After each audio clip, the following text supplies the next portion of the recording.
Hi hello नमस्कार जय जगन्नाथ पुणी गोटे फ्रेश वाला वीडियो वेलकम। आज सकाळ मोर ठाकुर पूजा भी सारे समस्त टिके प्रणाम कर दिंतु।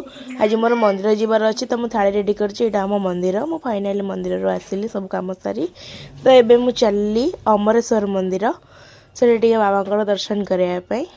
तो फाइनाली आम मंदिर में आसी पहुँची गलु। एटिके क्षीर आउ दीप किसी किणिकी नौचु ये गले दीप लगे मु क्षीर नहीं कि जाऊँगी।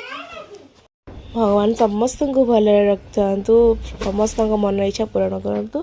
तो तापर पेट पूजा करने आम ये आसिलु दही आलुदम मु खाइली ये खाइले इडली तरकारी। तो घर को आसी देखला बेलू मो डुगी इट देख केमती हो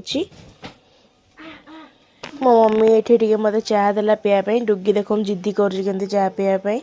तो लंच आमर भात डाली आलू बैगन तरकारी मिक्सचर आउ धनिया चटणी शांति रे खाईदेली।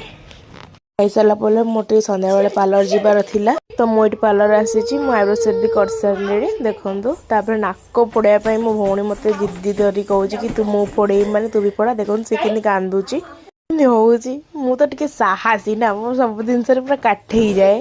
तो मु पूरा काठे पड़नी सी मोर एमती फोड़े देले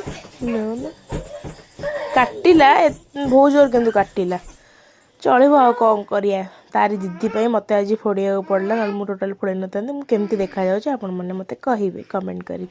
तार घर को आस पापा दहीबरा गुगुनी आनी से खाइले तो मुझे खाइबी नाक फोड़े तो मु पियाजी आ चा पीऊली।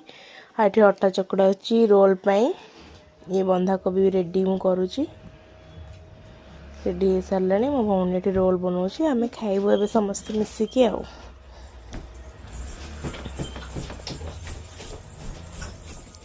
आज वीडियो एति किछि रहिली। नमस्कार जय जगन्नाथ। Like comment subscribe.